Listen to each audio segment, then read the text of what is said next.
여러분 안녕하십니까?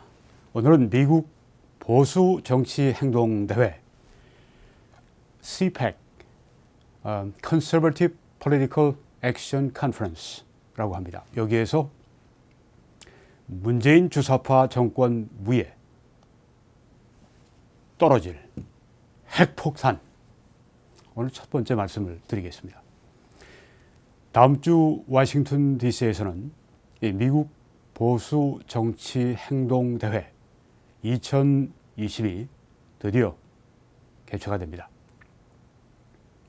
2월 26일 수요일부터 29일 토요일까지 워싱턴에 있는 레이건 국제공항에서 남쪽으로 한 7, 8마일 떨어진 곳에 위치한 게일로드 내셔널 리조트 앤 컨퍼런스 센터, 컨벤션 센터, 여기에서 모임을 가지게 됩니다.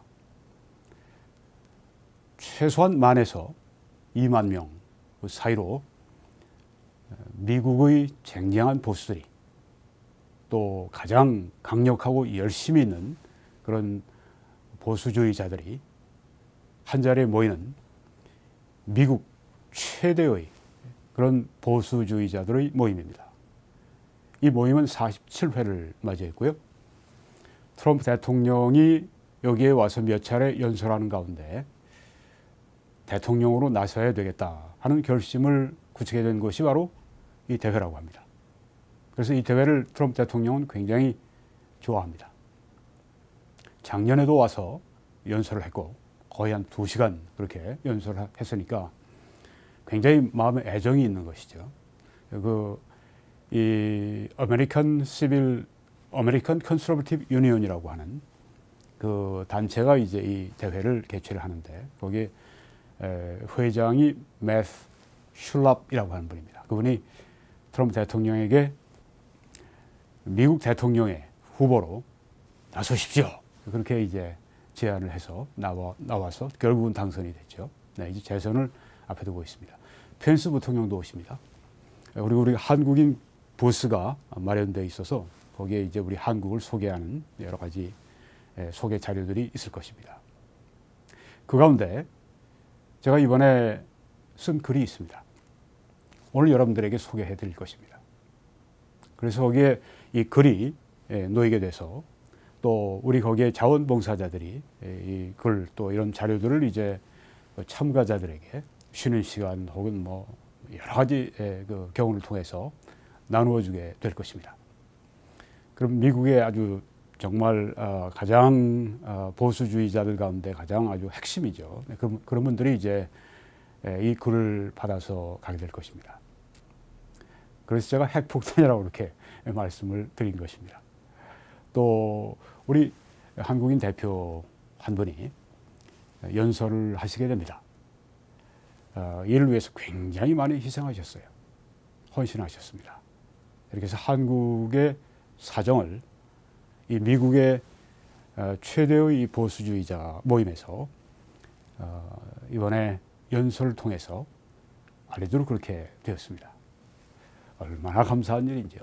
네, 정말 피땀 흘리는 노력과 수고와 많은 재정적인 그런 헌신이 있었습니다. 네, 이 배후에는 이 KCPAC, 한미 보수연합, 거기 공동의장이신 제 친구고 또 애국 동지인 애니첸 회장님이 뒤에서 아주 많은 수고를 하고 계십니다.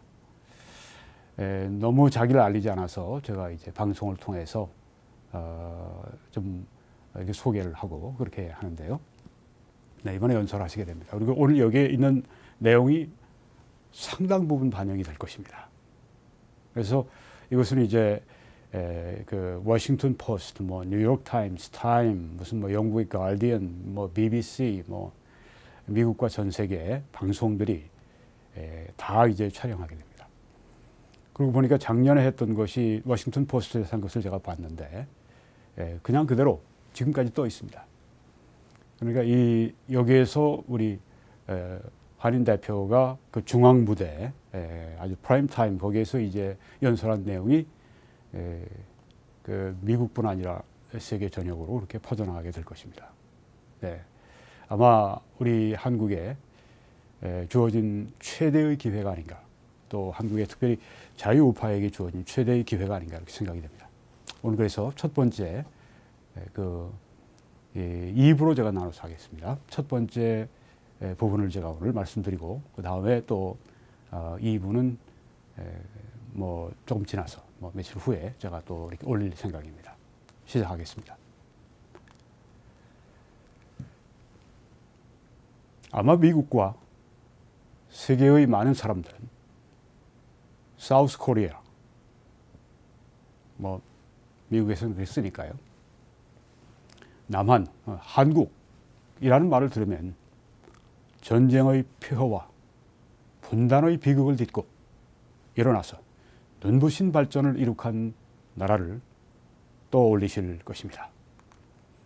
그러나 대부분의 사람들이 아는 바와 달리 현재 한국의 형편은 매우 안 좋고 매우 위중합니다. 물론 이것은 다 영어로 번역이 돼서 나눠지게 됩니다.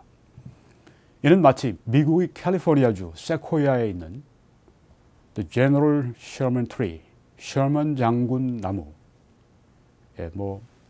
높이가 100m 이상, 150m 이렇게 높이 올라가는 그 캘리포니아에 있는 세코야에 있는 그 나무들이 있습니다. 그 중에 제일 큰 나무가 바로 이 셔먼 장군 나무입니다.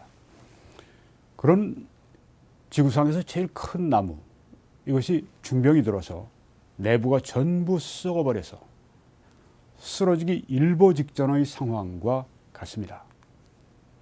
여러분이 잘 아시는 동아시아 전문가인 골든 챙은 1년 4개월 전 워싱턴 DC의 내셔널 프레스 클럽에서 열린 한 모임에서 이와 같은 말로 그의 연설을 시작했습니다. There is one question that we each of us must ask. 우리 각자가 해야 할 질문이 하나 있습니다.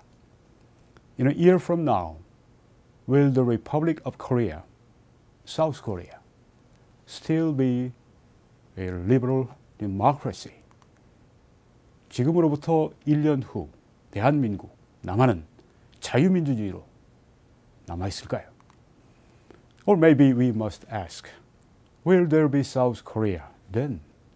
혹은 이렇게 물어보아야 할 것입니다. 남한은 그때까지 존재할 것입니까? 골든 챙은 한국의 정치 상황을 정확하게 지적했습니다.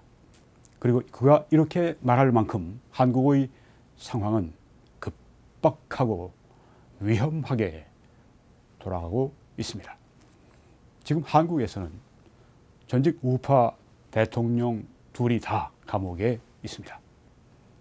이명박 17대 대통령은 17년형, 박근혜 18대 대통령은 33년형을 선고받고 복역 중입니다. 한국에서는 불특정 다수를 무차별 살인할 경우 20년 혹은 25년 형을 선고받습니다. 그러면 박 대통령이 그렇게 끔찍한 흉악 범죄를 저질렀습니까? 천만의 말씀입니다. 박근혜 대통령은 뇌물을 받았다는 혐의로 25년형을 선고받았습니다. 그런데 박 대통령은 직접 돈을 받은 것은 한 푼도 없습니다. 삼성이 박 대통령의 친구인 최순실에게 준 돈은 박 대통령을 향한 묵시적 청탁이며 박 대통령과 최순실은 경제 공동체라서 경제 공동체. 최 씨가 받은 돈은 박 대통령이 받은 것과 마찬가지라는 것입니다. 참으로 이해할 수 없는 희한한 법 논리입니다.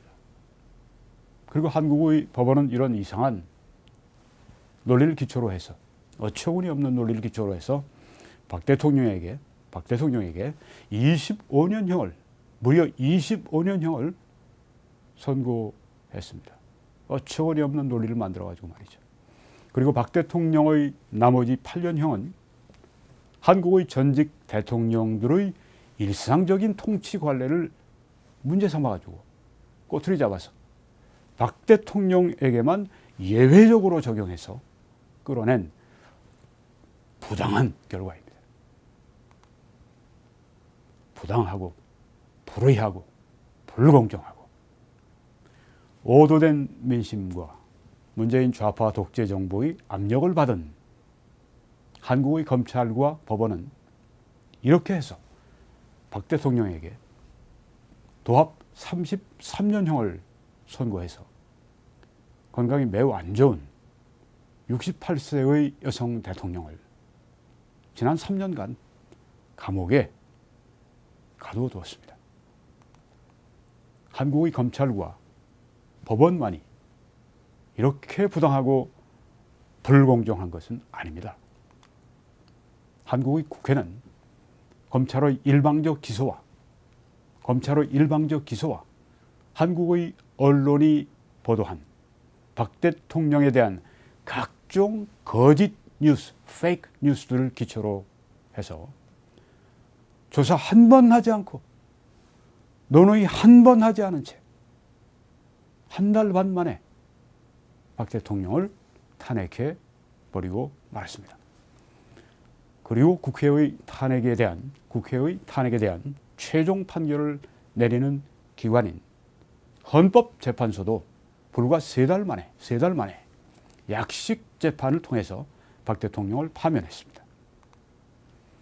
박근혜 대통령의 탄핵 사건은 한국의 법치주의의 붕괴를 웅변적으로 보여줍니다. 그리고 이렇게 법치주의가 붕괴된 원인은 민주주의에 대한 한국인들의 독특한 인식에서 찾아볼 수 있습니다. 한국에 38년을 체류하며 한국을 관찰해온 전 외신기자 클럽 회장 마이클 브린은 이 문제를 정확히 지적합니다. 그는 2016년 12월 Foreign Policy에 기고한 글에서 다음과 같이 주장했습니다. In Korea, when popular feeling pushes past a certain limit break, it revs into a beast that is powerful enough to rip through decision-making and the established law.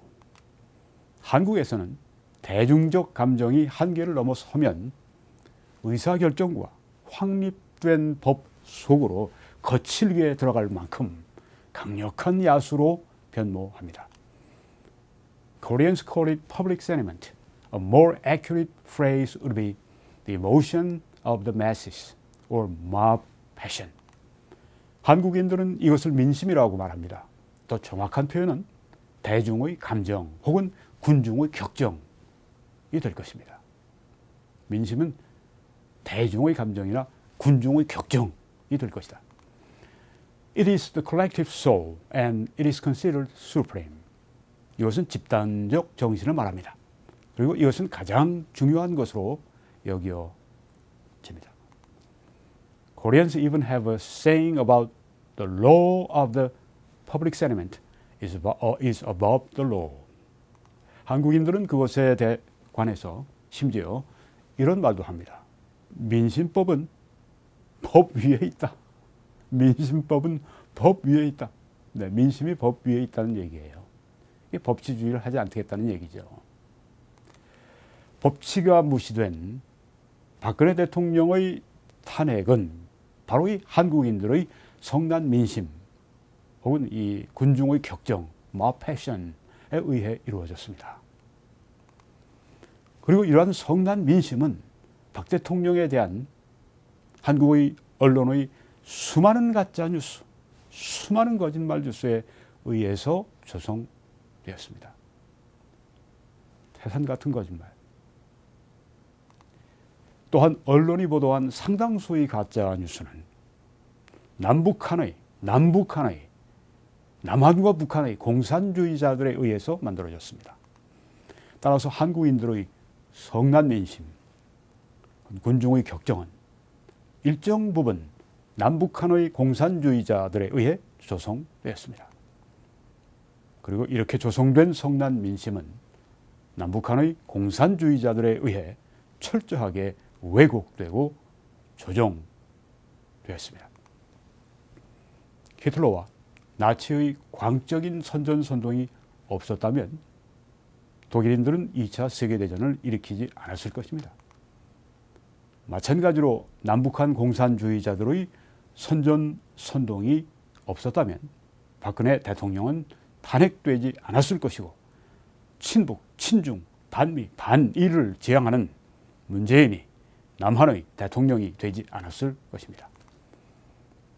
문재인은 남한의 대통령이 된 후에 친공산주의적, 친북적 발언과 행동을 계속해 왔습니다.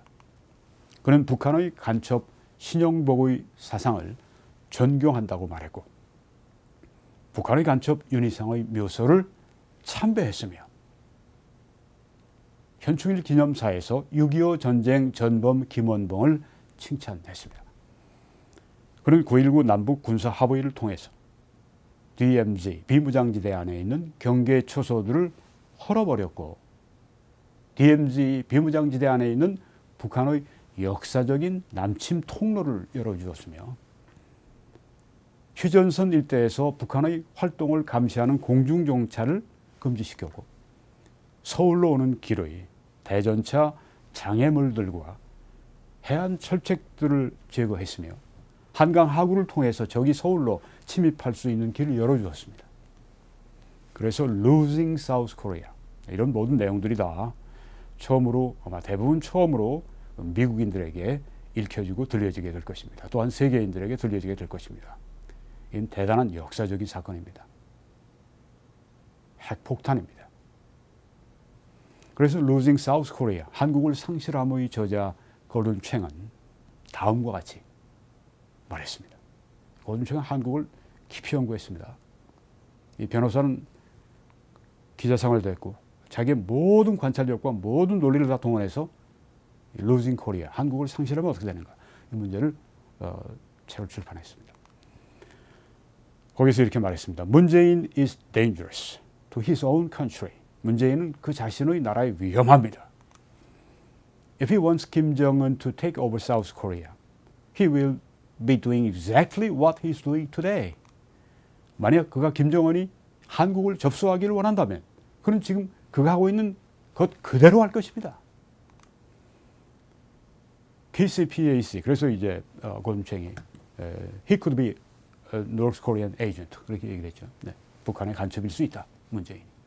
미국인이 그렇게 얘기를 했습니다. 한국을 깊이 연구한 분이.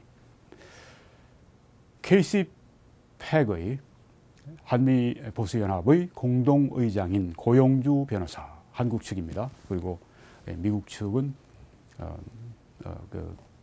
애니첸 회장이시죠. 네. 고용주 변호사는 문재인을 공산주의자라고 비판했습니다. 공산주의자다. 커뮤니스트다. 이로 인해 문재인은 고용주 변호사를 고발했지만 법원은 무죄 판결을 내렸습니다. 무죄 판결입니다. 고 변호사는 결심 공판에서도 다음과 같이 말했습니다. 고소인 문재인 취임 후 주사파 김일성주의자들 주사파 공산주의자들을 청와대 비서실 내 요직에 집중 배치했고 고영주 변호사가 한 말입니다.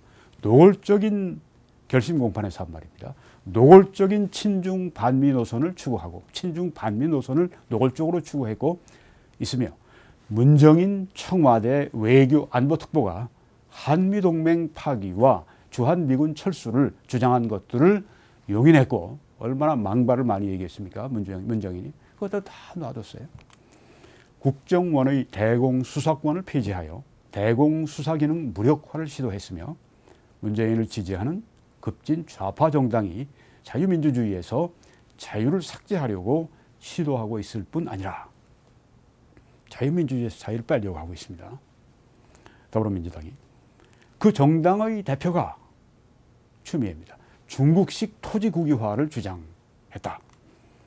그리고 그는 다음과 같이 결론을 맺었습니다. 과연 고소인은 양심상 문재인은 양심상 아직까지도 자신이 공산주의자가 아니라거나 북한의 주장을 지지하고 추종하지 않았다거나 자신의 소신대로 국정을 운영해도 대한민국이 적화되지 않는다고 말할 수 있는지 정말 의심스럽다. 이렇게 고영주 변호사가 말씀했습니다. 네, 고 변호사뿐 아니라 대한민국의 수많은 애국 시민들은 문재인을 공산주의자로 믿고 있습니다.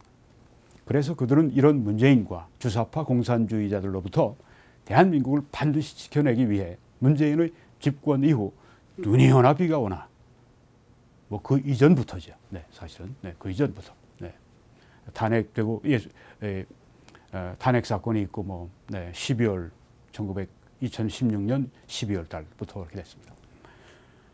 눈이 오나 비가 오나 밤낮을 가리지 않고 서울의 가장 큰 광장들에서 태극기 집회를 계속 개최해 오고 있는 것입니다.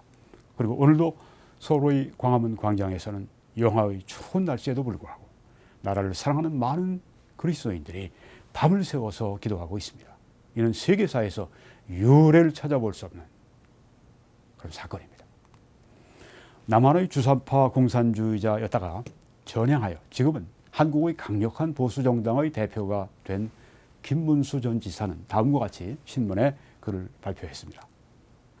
문재인 정권은 종북 주사파 정권이며 김정은과 연방제 통일을 하는 것이 1차 목표입니다.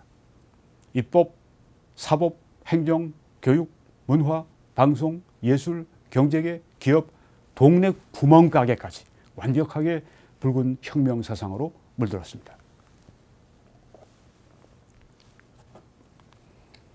이런 종북 주사파들이 수백만 배출되었고 지금 마침내 청와대로부터 대한민국의 국가 권력뿐만 아니라 사회 각계 각층을 완벽하게 장악했습니다. 제가 아는 한 세계 어떤 공산혁명 때보다 더 완벽하게 국가 권력을 장악했습니다. 마지막으로 내년 4.15 총선에서 3분의 2 의석을 확보하여 남은 민주주의 헌법 개정을 통해 1948년 민중민주주의는 공산주의를 달리 이루는 것입니다. 민중민주주의 헌법 개정을 통해 1948년 7월 17일 제정된 자유민주주의 대한민국 헌법을 확 뜯어 고치려고 합니다. 작년 10월 3일 한국에서 개최된 KCPEC 한미보수연합 2019에서 고준추행이 다음과 같이 말했습니다. 문재인, the ninth president of the Republic of Korea, wants to be a last president of the Republic of Korea. 대한민국의 19대 대통령인 문재인은 대한민국의 마지막 대통령이 되기를 원합니다. 마지막 대통령이 되기를 원합니다. 그다음에 남북연방제로 가려고 하는 거죠. 최근 정확히 말했습니다. 오는 4월 한국의 급진 좌파 정당들이 3분의 2 의석을 차지하면 문재인은 개헌을 통해서 남한을 자유민주주의 국가에서 사회주의 국가로 탈바꿈시킬 것입니다. 그리고 북한이 제시한 남북연방제를 수용해서 북한과의 통일을 시도할 것입니다. 그리고 남북연방제 통일이 이루어지면 남북 동수로 선거를 실시할 것입니다. 이렇게 되면 북한은 김정은을 중심으로 단결돼 있고 남한은 분열돼 있으므로 선거를 통해 김정은이 통일된 한국의 첫 번째 대통령이 될 수 있습니다.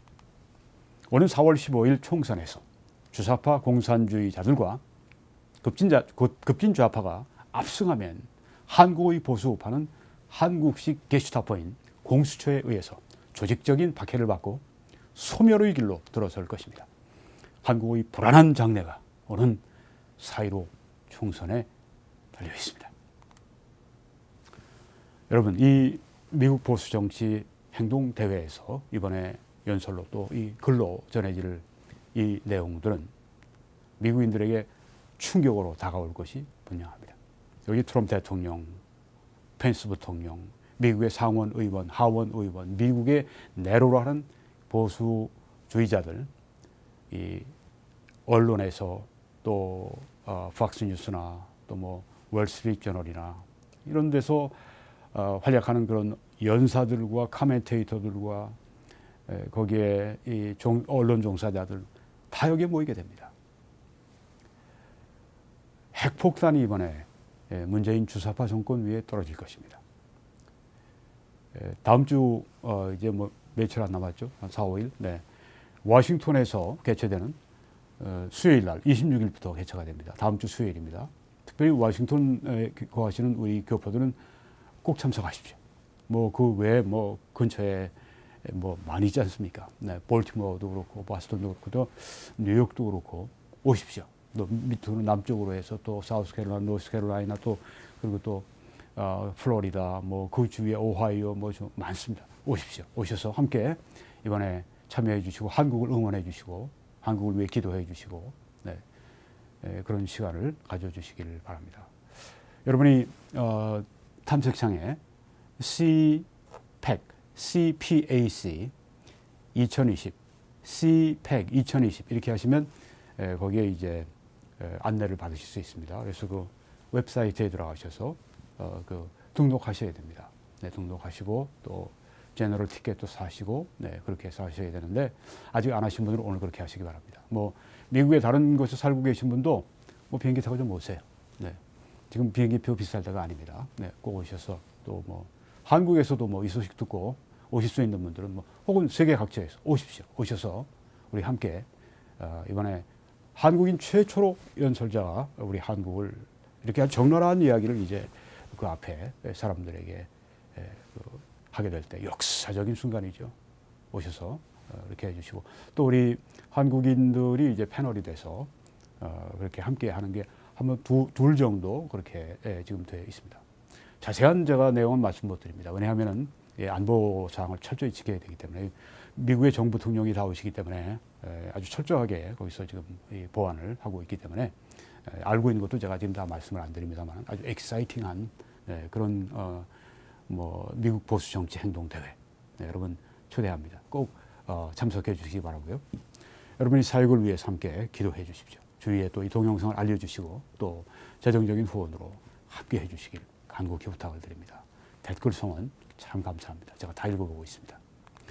여러분이 이 www.21church.com 여기로 들어오십시오. 그러시면 이제 밑에 홈페이지에 보시면 바로 눈앞에 딱 후원 거기를 클릭하시면 여러분들이 어떻게 재정적으로 함께 후원하시고 함께 이 사역을 이끌어 가실 수 있는지 이 애국 활동을 함께 하실 수 있는지 함께 여러분들이 해주시기를 거기에 정보를 다 가지고 있습니다. 여러분 꼭 참고하시기 바랍니다. 저는 매주일 오후 2시에 이 밴쿠버 좀 남쪽에 있는 서리에서 예배를 인도하고 또 설교하고 그렇게 하고 있습니다. 여러분 함께 오실 수 있는 분들은 참여해 주시기 바랍니다. 저기 주소가 나와 있습니다. 참고하시기를 바랍니다. 하나님께서 시청자 여러분들과 또 온 세계 우리 한인들에게 넘치도록 축복해 주시기를 간절히 축원합니다.